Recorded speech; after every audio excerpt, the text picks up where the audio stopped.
Fight the power every day. Yeah, gotta give us what we want. Gotta give us what we need. Hey! I listen to KBLA and I love the commercials. I know what the commercials mean. I also, if I'm looking and trying to figure something out, I need something to talk to me that might hit me. And it happens on TV because, every time they show a sporting event, they got the pharmaceutical companies back to back to back telling people how to fix the sickness on the same stuff that they sell them. So we get it. Yep, we get it too, Chuck D. And that's why at KBLA Talk 1580, we don't black down. Drop it! Our freedom of speech is freedom of death. We got to fight the powers that be. Fight the power! Fight the power! Fight the power!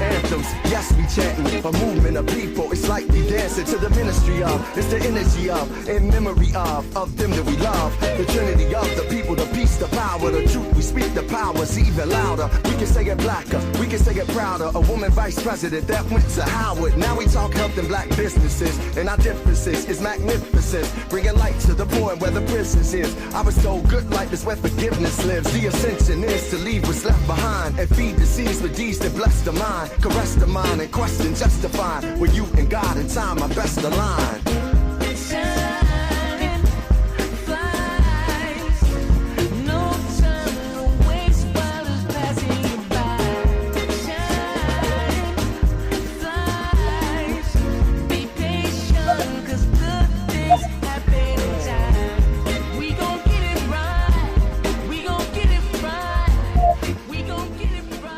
We gonna get it right. We're gonna get it right.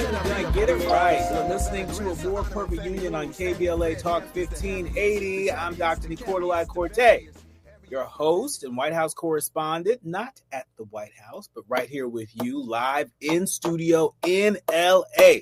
I'm in touch, and so you be in touch. Follow me on all the social media platforms at Dr. Nii-Quartelai. Just type in Dr. Nii-Q, DrNiiQ. And there I am, fresh for you to follow. Also, be sure to download the KBLA app. And wherever you're sitting, touch your neighbor and tell them to also download the KBLA app to listen to us live or on demand, or simply tell Alexa to play KBLA Talk 1580. There we are for your listening pleasure. Also, be sure to subscribe to a More Perfect Union podcast. That way, you'll never miss an episode. You'll always have us right there in your pocket, right there in your hands. You could be in the line at the grocery store or at the bank or chilling out on the beach. Wherever you are, we'll be right there with you. There are so many, incredible conversations that we've had with folks who are shaping the culture. And so don't miss out on that. Subscribe to a More Perfect Union podcast powered by KBLA Talk 1580. Now, who doesn't enjoy a good chicken wing? Especially if it's a lemon pepper wing. Do I have a witness?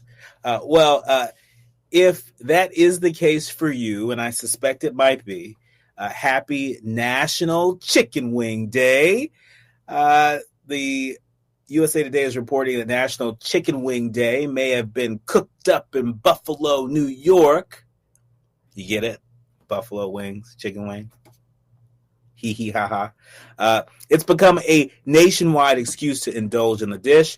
Did you know that back in 1977, then Mayor of Buffalo, Stan Makowski, he proclaimed July 29th as National Chicken Wing Day to celebrate that thousands of pounds of chicken wings are consumed by Buffalonians in restaurants and taverns throughout the city each week.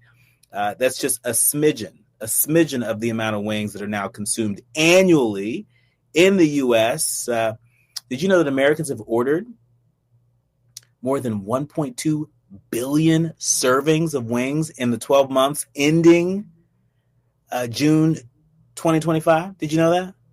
And that's down 1.5% from the year before. It's according to research that tracks this stuff. And so Let's get that number up. That's some good protein right there. Enjoy National Chicken Wing Day with a wing in hand. All right. Now it's time for your national news roundup. It's time for you to decide the good, bad, and ugly headlines of the day.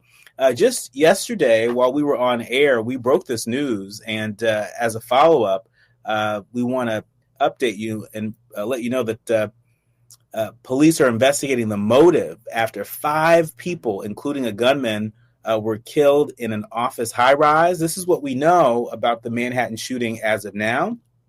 5 total dead. New York City police officer and 3 civilians were killed by a gunman who opened fire inside the 345 Park Avenue high-rise corporate building in Midtown Manhattan last night. The suspect died of a self-inflicted gunshot wound, according to authorities. The suspect, Shane Devon Tamura, a 27-year-old from Las Vegas, has been identified by police as the gunman. Officials say he acted alone and has, quotes, a documented mental health history. 4 people, including an off-duty New York City police officer, an executive at the investment management company Blackstone, an employer of the real estate firm Rudin Management, and a security guard, were killed. Tamura's motives have not been disclosed, but 2 officials familiar with the matter told sources that the suspect left a note. He left a note in which he wondered if CTE, a brain disease caused by head trauma, was a possible cause of his mental illness. It's also worth noting that the NFL is in 345 Park Avenue, and Mayor Eric Adams said the gunman was attempting to get to the league's headquarters. As more details come out, we'll be sure to keep you updated, but our thoughts and prayers are with the victims of that shooting, their families. Certainly there's a friend of mine from Washington who works for the NFL and had posted on social media that he had just left the office minutes before the gunman had entered the building. And so he seemed to be a bit shaken by it. I'm sure so many people are. In other news, Ghislaine Maxwell says that she's willing to testify, but under some very specific conditions. USA Today reporting that Jeffrey Epstein's convicted co-conspirator, Ghislaine Maxwell, says that she's willing to testify before Congress on what she knows about the disgraced financier who died in jail in 2019. But no surprise here, she has conditions. Maxwell expressed her willingness through a July 29th letter from her lawyer, David Marcus, to Representative James Comer, Republican of Kentucky, who leads the House Committee on Oversight and Government Reform. Comer issued a subpoena, you might remember, just last week, to secure Maxwell's testimony through a deposition on August 11th at the Federal Correction Facility in Tallahassee, Florida. However, Maxwell said that in the letter that the apparent arrangement for her testimony, speaking from prison and without first securing immunity, are non-starters. And so for somebody who's currently incarcerated, she sure has quite a bit of stipulations for this testimony. And so we'll see how this thing shapes out. We know that she at least has expressed a willingness to talk under certain conditions. And while she's expressed that willingness, NPR is reporting that Trump says that his falling out with Jeffrey Epstein was over spa workers at Mar-a-Lago. President Trump offered new details today over what led to his falling out with Jeffrey Epstein some 2 decades ago, telling reporters aboard Air Force One that the rupture had to do with employees who worked at the spa at Mar-a-Lago. Trump has repeatedly said that he kicked Epstein out of his club for hiring workers away from Mar-a-Lago. When asked if those workers who were hired away were young women, Trump responded, the answer is yes, they were. In fact, the president said, quotes, people were taken out of the spa, hired by him, in other words, gone, and other people would come and complain. This guy is taking people from the spa. I didn't know that. And then when I heard about it, I told him, I said, listen, we don't want you taking our people, whether it was spa or not spa. I don't know them. I don't want them taking people. And he was fine. And then not too long after that, he did it again. And I said, out of here. And so for a president that claimed he didn't know who Jeffrey Epstein was, who's that? Jeffrey Epstein, who's that? Now, today, a very different story. And so we'll see how this story continues to unfold.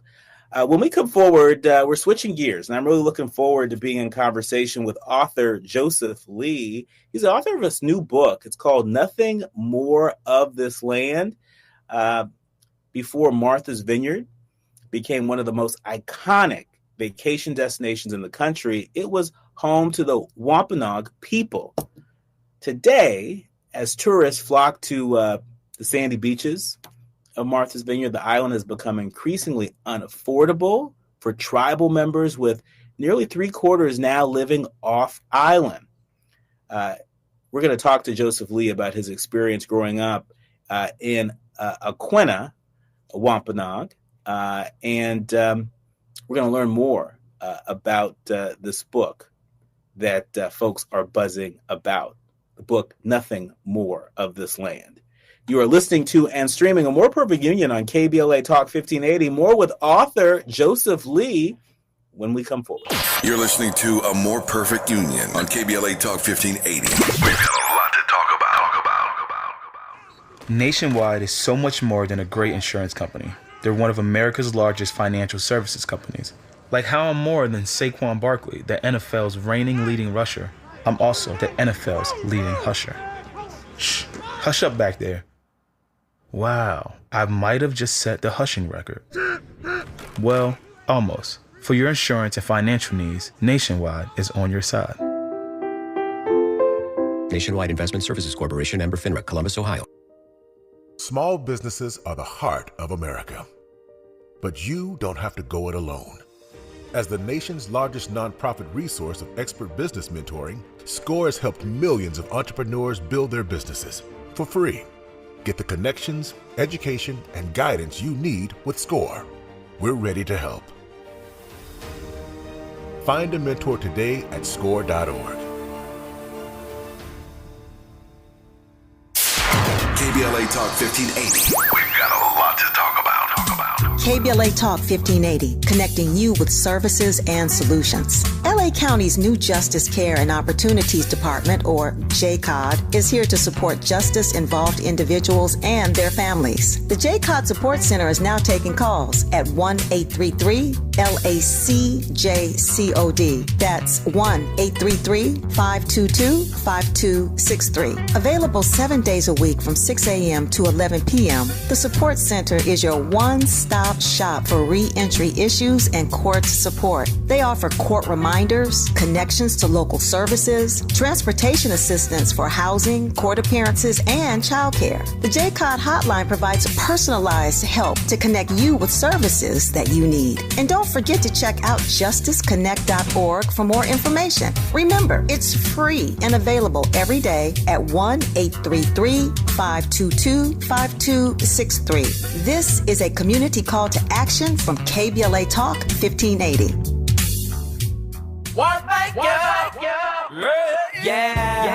The California Crusader newspaper would like to thank all of our subscribers for their support throughout the years, proudly serving the South Los Angeles and South Bay areas for more than 40 years. The California Crusader is a multicultural, black-owned, adjudicated newspaper that focuses on providing newsworthy information to the people in our community. We're constantly looking for ways to assist businesses in our community to connect with our subscribers. We provide low-cost, effective ways to promote your business with our reasonable and affordable advertising rates. You can participate by suggesting, sharing, and submitting your stories on the California Crusader newspaper Community Share Facebook group page, or visit our website at cal-cruise-news.com. That's calcruisenews.com. Then click on the Submit Now button located on the top right corner of the homepage, or text CCN to 42828. Again, text CCN to 42828. The California Crusader newspaper, working together to build a better community for our future. Subscribe today.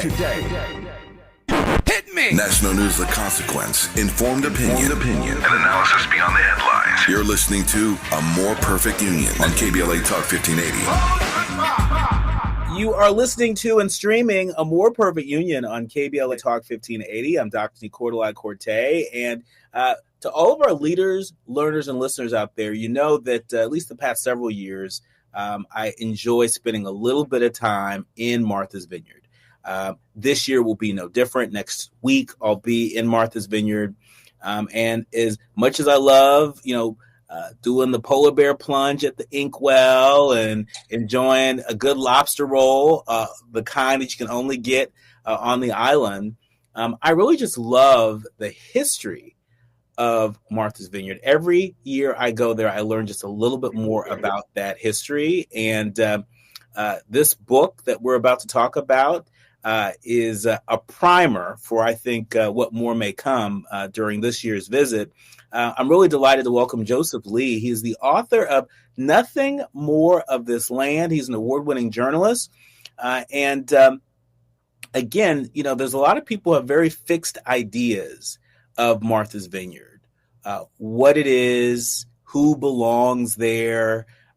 People think they know the history of Martha's Vineyard, and it's so much deeper and richer than that. And this book is a gift. It's a gift to anyone who is willing to dive a little bit deeper and learn a little bit more. And so thank you for this gift, Joseph. Yeah, no, thank you for reading so generously. Absolutely. And so first things first, talk to us about what inspired you to write this book. I know that, you spent a lot of time on the island. You've worked on the island. When people discover that you are Native American, I'm sure you get a whole wide range of responses from people, some sillier than others.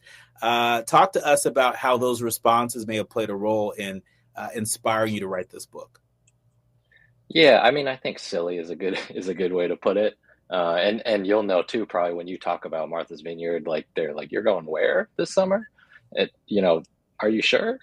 And yeah, I grew up off island, but visiting my family back on the island. And kind of the two strange things I encountered was one, that the way people think about Martha's Vineyard and they don't expect to encounter a tribe there.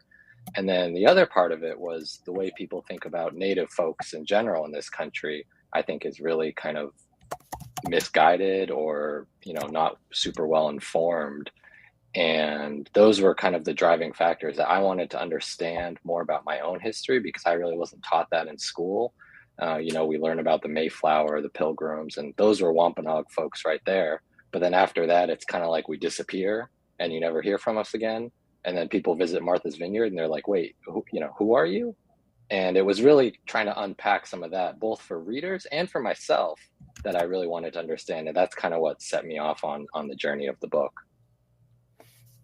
Yeah, I mean, that is pretty incredible that all of that inspired you to go on this particular journey. For folks who are less familiar about just the history of the Wampanoag tribe on Martha's Vineyard, it has not been easy for the tribe to become federally recognized. I think there are a lot of people that think that process is simpler and more linear than it really is. Talk to us about that process that really happened. I think it was in the lifetime of your parents. Is that correct? Yeah, just a few years before I was born. So it mostly was happening in the 70s and 80s. And just to back up a little bit, I think a lot of people may not even know what the process of federal recognition is.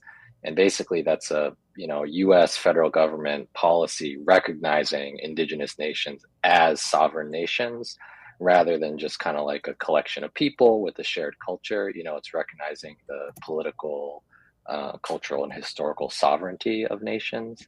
But for a lot of tribes, the federal government is pretty keen to say, there were natives here, but not anymore. You guys aren't really a government anymore. And one of the reasons for that is because if there's not a government, it's much easier to take and control the land. And what happened with us is we didn't have federal recognition for a very long time. And then in the 70s and 80s, this is my grandparents and parents' generation, they were fighting with the town government, state government, and federal government to, be recognized, to assert themselves and to be acknowledged as a people and as a nation. And so that's kind of what set the scene for the way I grew up in the tribe receiving federal recognition, but it was something that was very new for the tribe at that time. And in what ways did that federal recognition help? And in what ways did that federal recognition, make life a little bit more difficult? I mean, I think there are a lot of people who have these assumptions that, if you live on a reservation, if you have federal recognition, you don't pay any taxes, that in fact the federal government, is basically giving you a stimulus check and your kinfolk a stimulus check. Part of what you document in this book is how the reality for your family and a number of folks who are part of the Wampanoag tribe on Martha's Vineyard, that was not their experience, no? Yeah, I mean, I think there are a lot of stereotypes about the way that the federal government treats Native folks. And one of them is that we just get like free money all the time. The casino check is rolling in, the stimulus check is coming in, you don't pay taxes. And most of that is just not true at all. And another important thing to mention is that in a lot of Native communities, and especially in mine on Martha's Vineyard, is that there's land owned by the tribe, and then there's land owned by individual tribal members. And so, for example, my family, our family home, is just on privately owned land. And that's not, there's no special circumstances there. We pay the same property taxes as everybody else. And on Martha's Vineyard, those property taxes are really expensive because there are all these really beautiful, large vacation homes with pools and tennis courts and, spare bedrooms and gardens and all this stuff. And so the value of property on the island is really high. And so when we're paying property taxes that go up every year on land we've owned for countless generations, it becomes a challenge to hold on to that land, especially when there's limited opportunity for employment and education and, the other things that we need to live. So yeah, federal recognition has helped a lot in terms of, getting some support through federal programs and access to grants and that sort of thing. But it's not as if you get that and suddenly, everybody's rolling in cash. Thank you for correcting that misconception. There are a number of folks out there, speaking of misconceptions, they're not so crazy about how Martha's Vineyard has become a bit of an it spot. We're seeing a lot more, celebrities and influencers making their pilgrimage to Martha's Vineyard, particularly in the summer, with the Obamas purchasing their home, which I believe is now up for sale on Martha's Vineyard. There are a lot of people that just sort of thought, that drove up housing prices when affordability on the island was already an issue for the people that live there year round. What's the perspective of your tribe? Do they appreciate all of the newfound fanfare and interest in Martha's Vineyard? Or would they prefer a quieter existence on the island? Yeah, I think it's a complicated answer because the reality is a lot of tribal families like my own, we rely on tourism. My parents have a seasonal gift shop that my grandparents started in the 70s, and tourism is just the way you survive on Martha's Vineyard. So I think it's hard now to imagine an island without that.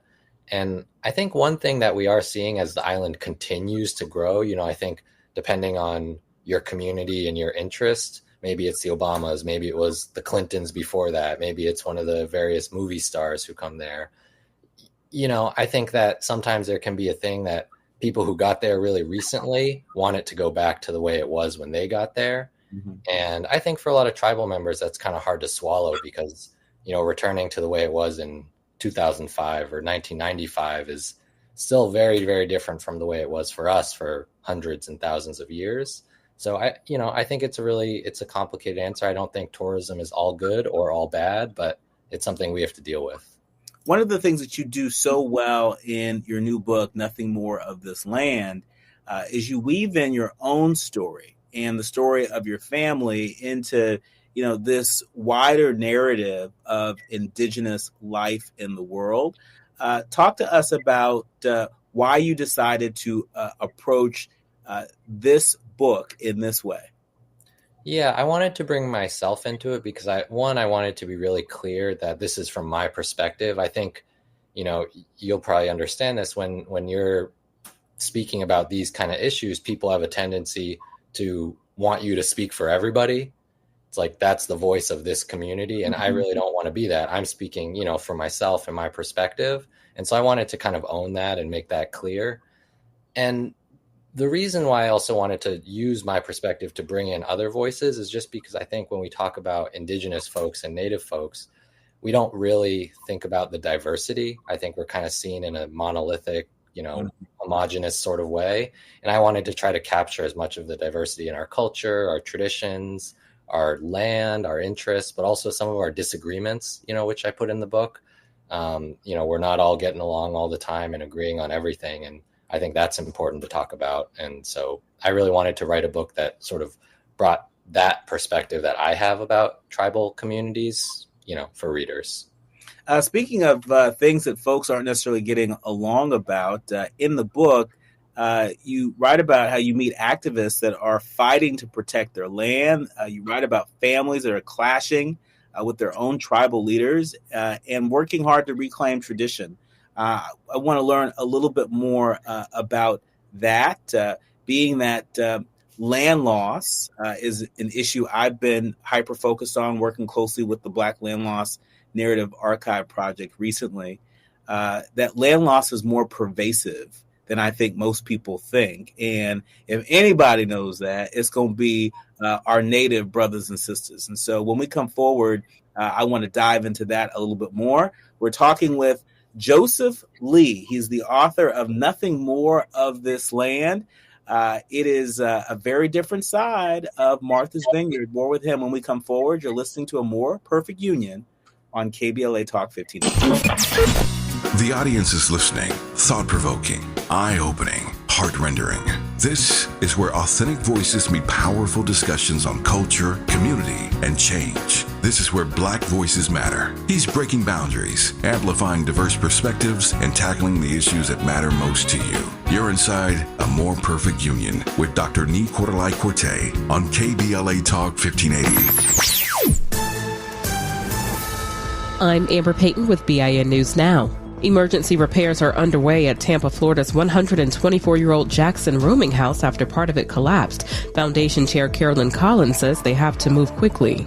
This is just going to be a bracing of the house to secure the house so that the house will be safe. Once a safe haven for Black travelers during segregation, the site is now being prepped for long-term restoration.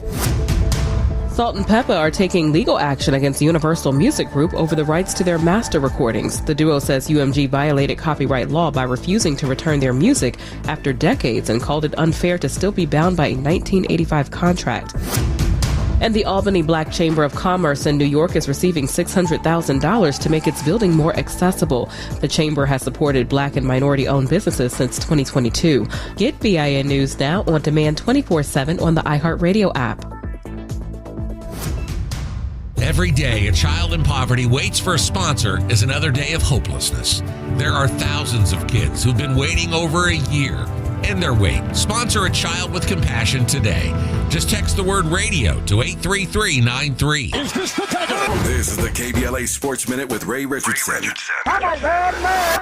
Jacksonville Jaguars head coach Liam Cohen said Ricky Travis Hunter will play wide receiver and cornerback in the team's NFL preseason opener Saturday night against Pittsburgh. Folks have been waiting to see how Cohen would use the Heisman Trophy winner. Hunter played both ways in his last 2 years at Colorado. Cohen has not said how long Hunter will stay on the field in Saturday's game. Jackson State is the only HBCU football team listed in the top 25 preseason Division I AA poll. Jackson State, the defending Black college football national champion, is ranked 17th in the poll. Jackson State is coming off a 12-2 season. They beat South Carolina State last season to win the Celebration Bowl. The Dodgers and Angels are off today. Both teams are back in action tomorrow. The Dodgers are at home against Toronto. The Angels begin a 3-game road trip at Detroit. No debates, no speculation, just the info you need. That's your KBLA Sports Minute. I'm Ray Richardson. More news, opinions, and conversation when we come forward on KBLA Talk 1580. Yeah, y'all, come on. Here come the drums. At KBLA Talk 1580, we fight the power every day. Yeah, gotta give us what we want. Gotta give us what we need. Hey. I listen to KBLA and I love the commercials. I know what the commercials mean. I also, if I'm looking and trying to figure something out, I need something to talk to me that might hit me. And it happens on TV because, you know, every time they show a sporting event, they got the pharmaceutical companies back to back to back telling people how to fix the sickness on the same stuff that they sell them. So we get it. Yep, we get it too, Chuck D. And that's why at KBLA Talk 1580, we don't black down. Drop it! Our freedom of speech is freedom of death. We got to fight the powers that be. Fight the power! Fight the power! Fight the power!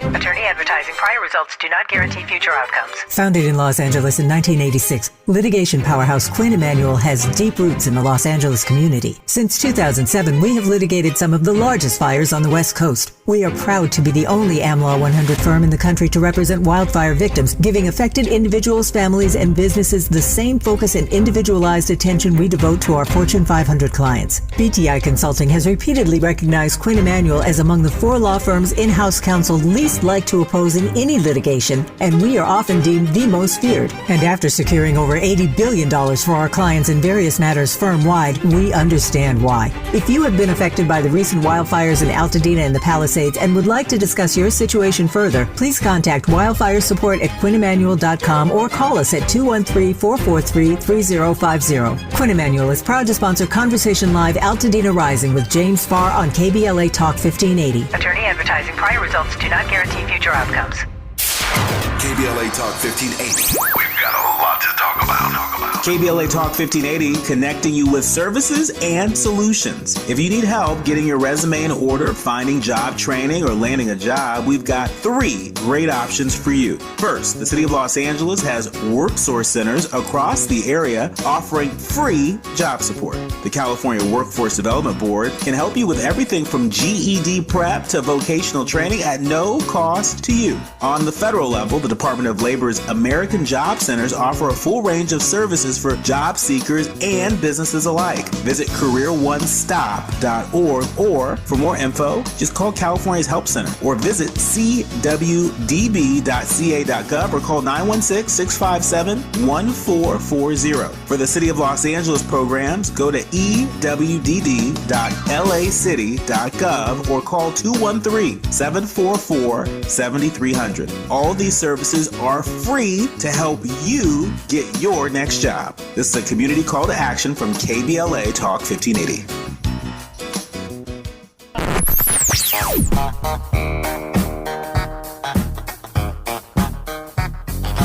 This is KBLA Talk 1580. Talk radio that's music to your ears. We're unapologetically progressive. KBLA Talk 1580. Now back to building a more perfect union on KBLA Talk 1580. You are listening to and streaming A More Perfect Union on KBLA Talk 1580. We're in afternoon drive time, and I'm really enjoying this conversation with Joseph Lee. He is the author of a new book that you got to get your hands on. It's called Nothing More of This Land. It's an important read because it offers a different perspective, Joseph's perspective on Martha's Vineyard from the perspective of somebody who's Native American. Now, Joseph, I've got to ask you the obvious question, and you probably get this question a million times for all of our leaders, learners, and listeners out there who are streaming on YouTube or other platforms. They're looking at us and they're wondering, okay, wait a minute. Your name is Joseph Lee, but you are Native American, and, you know, to the undiscerning eye, for a lot of people, if they saw you in the grocery store, they might think that you were Asian. Explain that.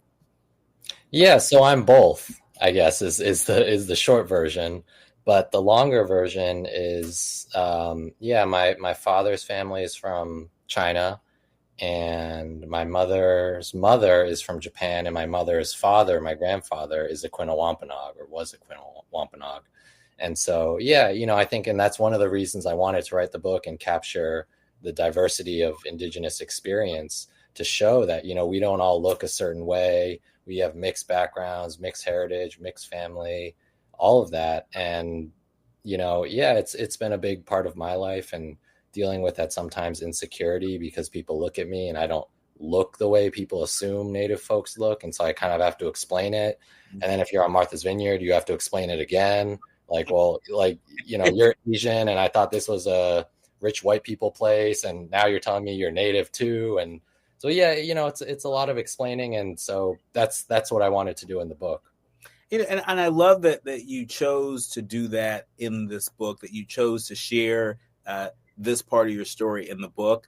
I can certainly relate as a fellow author. I wrote the book Kamala, the Motherland and Me after traveling to Africa with Vice President Harris, in Ghana, in Tanzania, in Zambia. And as somebody who is also mixed heritage, my father grew up in Ghana. My mom is Black American. They met in college in Texas at an HBCU, and had me many years later in California, right? And so I have a mixed heritage story. You have a mixed heritage story. Kamala Harris has a mixed heritage story. There are a lot of folks out there that have mixed heritage stories. And I think one of the really wonderful things that may become of folks who read your book is it's going to help to widen the lens. So suddenly we're not looking at Asian people or Black people or Native American people in this one-dimensional way. Yeah, that's what I wanted to do. And I'm hoping that, the book is really about kind of Indigenous experience and the ways that intersects with other parts of my life. But I'm hoping that readers who aren't Indigenous or aren't Native will also respond to it in the way that you're describing. My book editor is actually from Italy. And for me, that's like a totally different experience. But she was saying a lot of the stuff I was writing about feeling like not belonging or not being enough was resonating with her. And to me, that was a really good sign that I was doing something right, because I think no matter where you come from, you deal with that kind of feeling. People on the outside expect you to be a certain way because you're Asian or you're Black or you're Native. And if you're a little bit different or part of your story is a little bit different, someone's always going to be saying, yeah, but are you really? And the answer is, I think the more, the better. And that's what I wanted to show in the book, is that I don't have to pick, being Asian or being Native. I think it's all part of me. And the more I embrace that, I think the better it is. Does the Wampanoag tribe, in your experience and based on your observations for folks who are mixed heritage, you being sort of part Asian and Native, I'm sure there are folks who are Black and Native. Talk to us about acceptance from the tribe. Is it your experience? Is it your observation that folks that are mixed heritage are, just as welcomed and feel just a sense of a belonging today, belonging to that tribe as they ever have?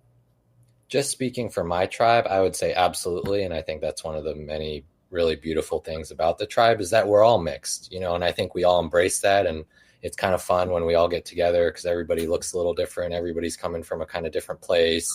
Families are different, but we know we're all one big family and one big community. And yeah, we don't really have any, from my experience, any issues with people feeling not welcome because of one part of their identity or one part of their family. And, I think that's a strength of the community. So the more we lean into that strength, the better. And yeah, I hope we continue to do that. Well, one thing that has been happening that you write about in this book is, sort of fighting among activists within the tribe that are hell-bent on protecting their land. And you write about how there are families that are clashing with, their own tribal leaders. And communities of folks that are working to reclaim traditions. Help us understand the fight around the land. We know that there's no new land being made in most what we got. Yep. particularly on Martha's Vineyard. So what you got is what you got.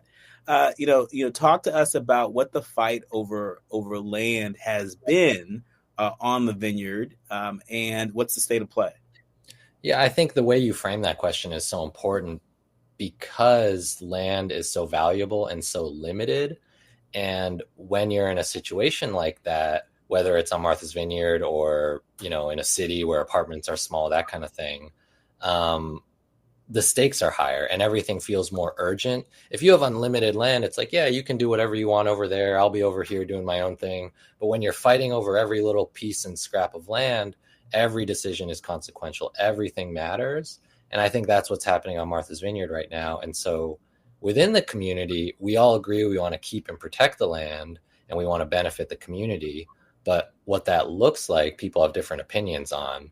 And, anybody who's ever spent any time in tribal politics or small town politics, from the outside, people might think, oh, that's, cute little small town politics, tribal politics. But it's serious, and it can get tense and nasty. And, people mean business because it really matters and it really affects people's lives. And those are some of the disagreements right now. Should we try to build more housing? Do we want to do more economic development? Should we be doing environmental projects? And I think it would be great to do all of that. But returning to the problem of you don't have that much land and resources, it's really hard to do all of that. So you're having to prioritize. And I think those are a lot of the conversations which we're having that I think a lot of communities are having across the country. I mean, it's so fascinating. I mean, we're, from coast to coast and beyond, we're all having this conversation around affordability and access to housing. For some communities, it means the difference between, being on the land that, generations of family members have lived on versus living, offsite for most of the year and basically, coming on the island for special events. Yeah, it's a really unique part of our tribe is that so few of us actually live on the island. And similar to the diversity in our backgrounds and families, I think we have to look at that as a strength, even though it comes from, an unfortunate colonial history. But I think right now, the fact that we are dispersed and that we do live in different places can be a positive thing, that we always need to return home and we should return home. And there's nothing that can replace that home, Aquinnah and Martha's Vineyard for us. But the fact that we're all spread out, I think can be a good thing. And it's really cool for me. I live in New York City, and to meet other Wampanoag folks here and meet up or go to Boston and meet people. And I think that's one of the great things about our community, even though it is, it's also a challenge. And I do wish we had more opportunities for us to be on Martha's Vineyard. We know that there has been a gigantic rollback in support for diversity, equity, and inclusion. We see the federal government specifically, pressing people to, erase the use of terms, erase the history of folks of color. Is there any concern among the Wampanoag people that the hard-fought federal recognition that you all obtain might be in danger with this current administration? As for federal recognition, I don't think there's a specific concern about that being taken away. But I think there's always a fear of losing everything. And, tribes know as well as anyone the threat that the federal government can pose. And that's one of the other things, I think, one of the other themes in the book is, this isn't about who's in power in the federal government, because I think Native tribes have always kind of been at odds with the federal government, and there have been, better administrations and worse administrations. And right now we're obviously dealing with a really challenging one, but I think the fight has been the same fight for centuries. And so we're still in that. And there's always a fear of losing what we have and our progress being slowed. So I think that's always there, whether it's, language being removed, historical pages being taken down, which I think for us is especially concerning because our history has been so often ignored or erased. And, that's one of the things I tried to correct in the book. But yeah, it's for sure a concern across the board. And, like many people across the country, we're kind of pretty worried about all that right now. In our remaining minutes, Joseph, I want to ask you, if you could, provide a little bit of guidance to folks like me, or maybe not like me, that are going to be visiting Martha's Vineyard before the end of the summer. What advice, what guidance would you offer so that we are better visitors, that we're better neighbors, and that we are taking advantage of the opportunity to widen our lens when it comes to understanding the history and the folks who have been rooted on Martha's Vineyard for centuries? Yeah, well, I appreciate you asking that. And I think really it's just going in with an open mind and, open to learn more about the tribe. And I mean, even being aware of the tribe, I think is a really great first step because a lot of people don't know we're there and are really surprised to meet us. So yeah, being open and respecting the land and respecting our tribe and trying to learn as much as possible. The tribe is always trying to do new things. Tribal members own shops up in Aquinnah. That's where my family's shop is. We have a tribal museum there, the Aquinnah Cultural Center. And so there are a lot of great opportunities to learn more about the tribe and to support us. And I really encourage people to do that. And I hope to see you there. I hope to see you there as well, too. I've been to the Aquinnah Cultural Center before. There are some good places to eat around there. And I hope to see your book available for purchase at the Aquinnah Cultural Store. Of course, folks can pick up your book wherever books are sold. But the name of it is Nothing More of This Land. My thanks to author Joseph Lee, who really tells a compelling story, and it's a timely story. And here on A More Perfect Union, we're all about re-examining some of our assumptions about ourselves, about each other, about the world. And this book is right on the nose when it comes to the mission of the show. And so thank you so much for your work, Joseph. Thank you. Thanks so much for having me. And I will see you there next week. Absolutely. I'm looking forward to it. You've been listening to and streaming A More Perfect Union on KBLA Talk 1580. The quiet part out loud when we come forward. Striving to make America a nation as good as its promise. This is A More Perfect Union on KBLA Talk 1580. We've got a lot to talk about.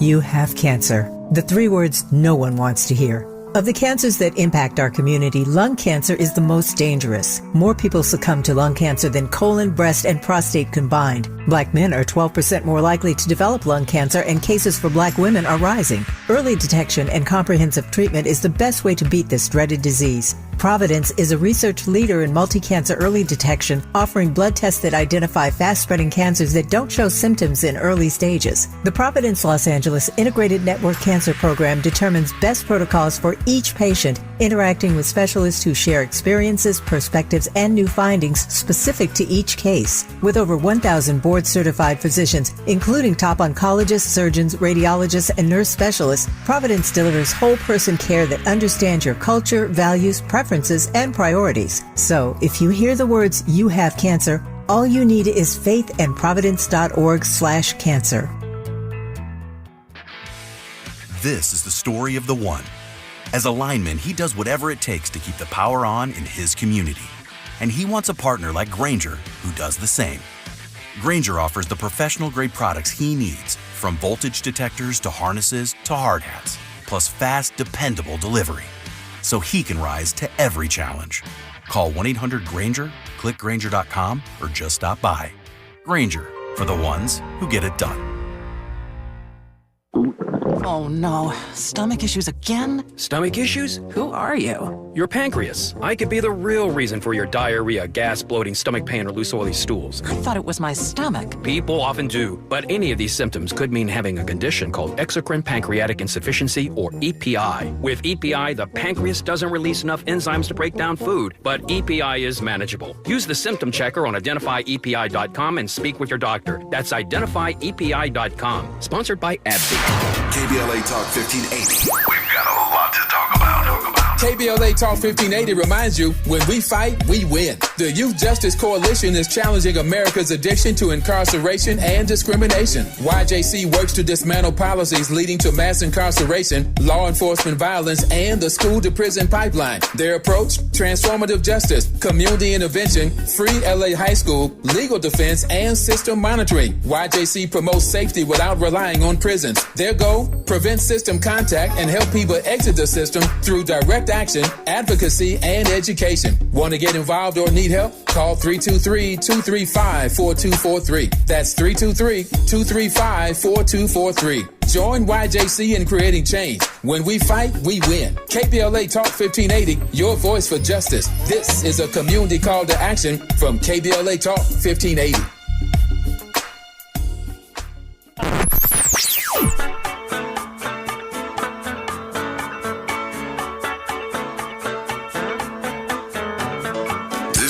KBLA Talk 1580.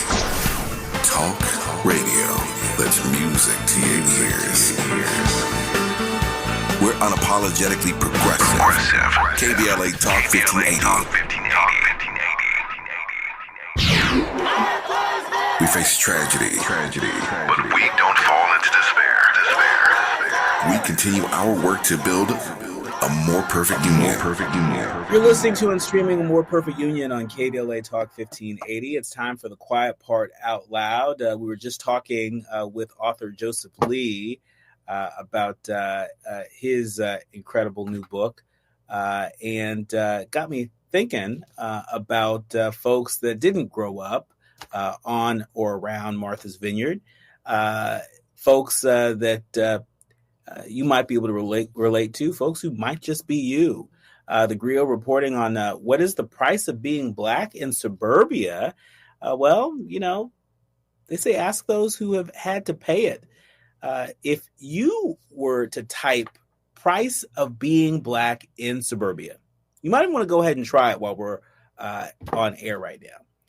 The price of being Black in suburbia. If you type that into the search bar of TikTok, videos upon videos depicting throwback digital camera shots of Black preteens and teens, braces clad, smiling awkwardly, smashed between several white kids, either in sports photos, before prom pics, yearbooks, or slumber parties.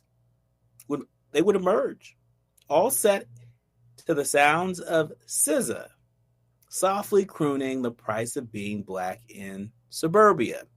You see, over the past several weeks, the snippets of SZA's lyric, it pulled from interlude Wavy, has become a viral phenomenon as Black creators on the platform who grew up in suburbia use it as audio prompts to tell stories, layering childhood snapshots with confession-style text overlays. Users are unpacking the complexity of growing up Black in predominantly white spaces and the emotional cost that came with it. I mean, look, there's so many folks out there that have this idea, to our guest Joseph Lee's point, that different communities exist as a monolith. And we know from not just guests like Joseph Lee, but a lot of guests that come on the show that Black people are not a monolith, no more than Native American people, no more than Asian people, no more than Latino people.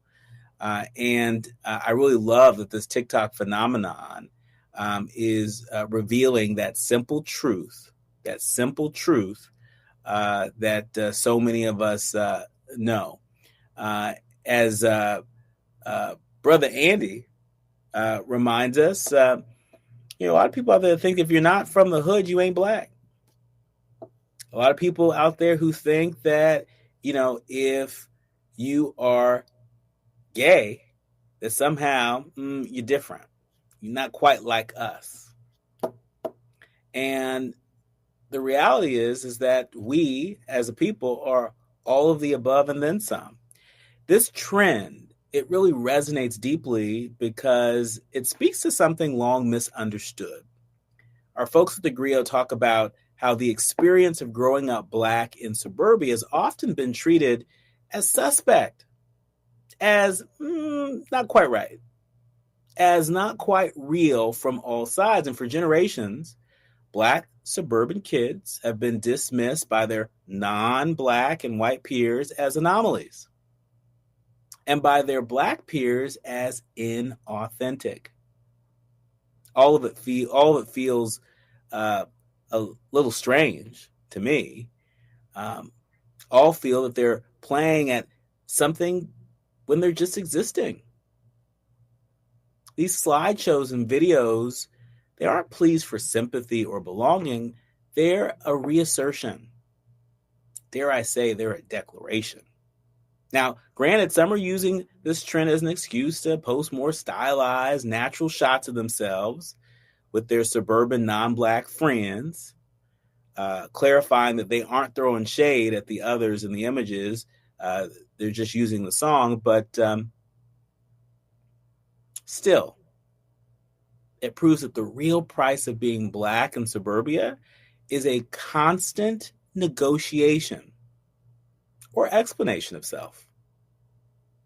Many of the TikToks out there, they hint at it directly, but they describe these microaggressions, how kids learn to code switch before knowing what that term meant, how they monitored their speech, how they monitored their hairstyles and music taste, and how they never felt enough. The cost wasn't financial, it was cultural.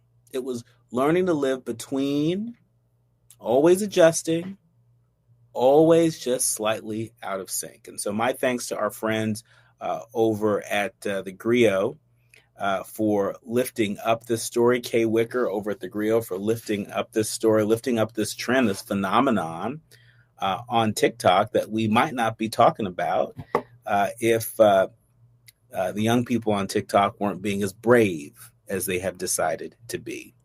When we come forward in our next hour, I am looking forward to talking about international affairs. That's right. I want to talk about Africa. I want to talk about international affairs with an expert that knows a whole lot about all of the above. Desiree Cormier-Smith, our resident international affairs expert, will join us to separate the fact from the fiction when it comes to some of the biggest trending headlines today. You are listening to and streaming A More Perfect Union on KBLA Talk 1580. More when we come forward. KBLA 1580 Santa Monica. I'm Amber Payton with BIN News Now. Emergency repairs are underway at Tampa, Florida's 124-year-old Jackson rooming house after part of it collapsed. Foundation Chair Carolyn Collins says they have to move quickly. This is just going to be a bracing of the house to secure the house so that the house will be safe.